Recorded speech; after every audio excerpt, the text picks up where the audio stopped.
direction. Mag-slow down ka. Grabe yung jeep. Dire-diretso. Kala ko di siya titigil eh. Anyways guys, papunta tayo ngayon ng Circuit Makati. Muntik pa akong hindi bumangon ng kama kasi inisip ko, ano ba, magpapahinga ba ako? Or mag-slow mornings tayo? Or magpapaaraw?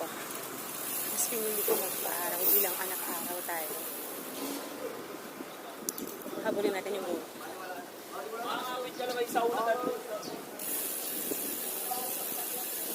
Yes, we're here in Circuit Makati.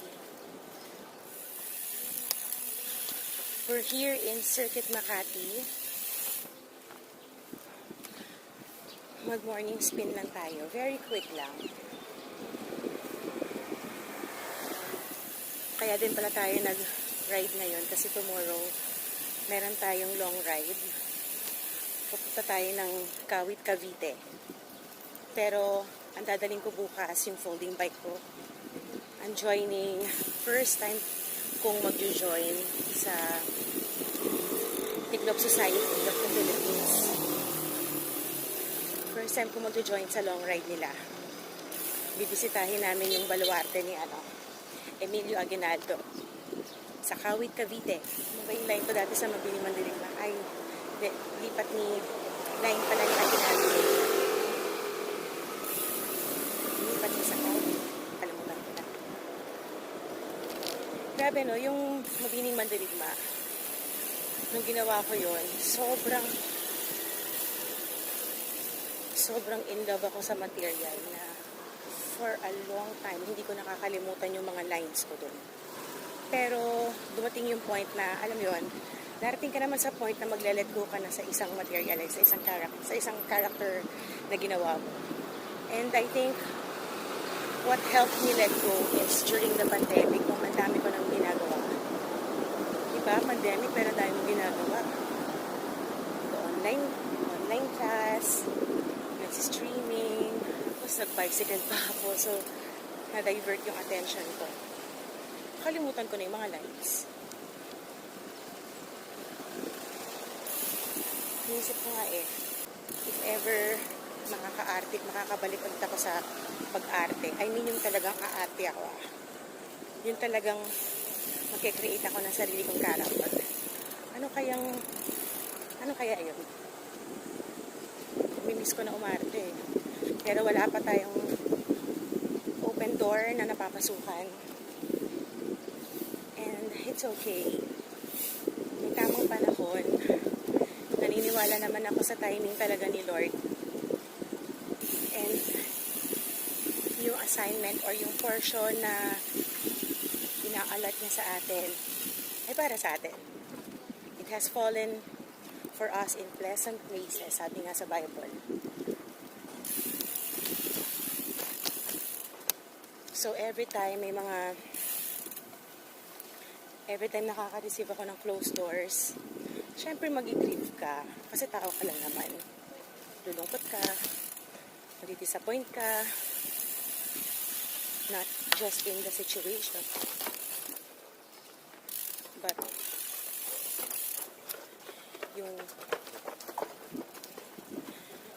yung disappointment mo also goes to yourself Parang, ano ba? Hindi ako magaling.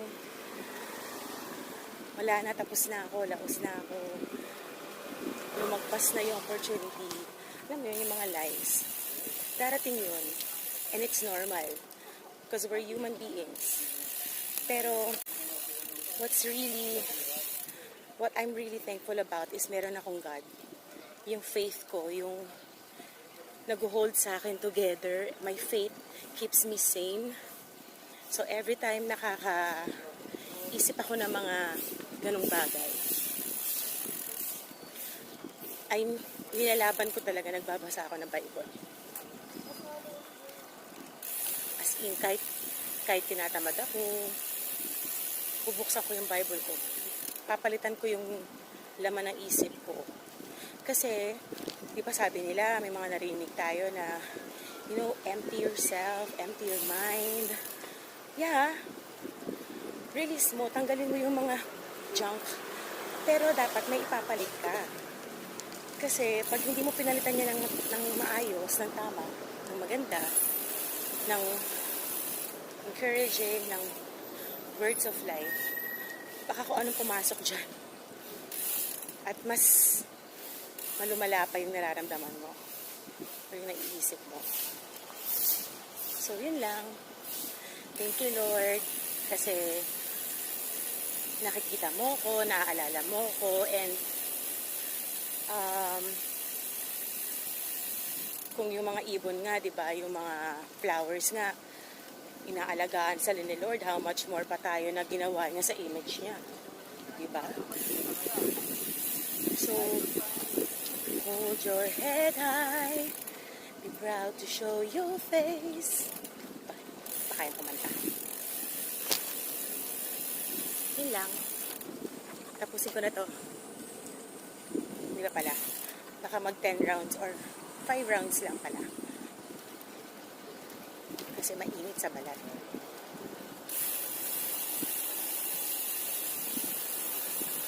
Yun lang. Water break.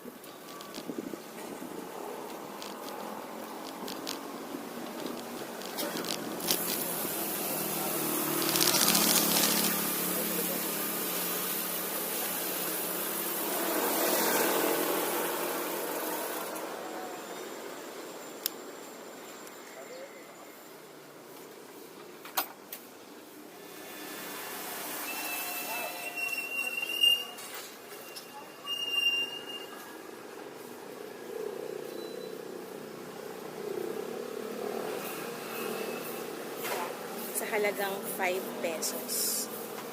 Kape. So,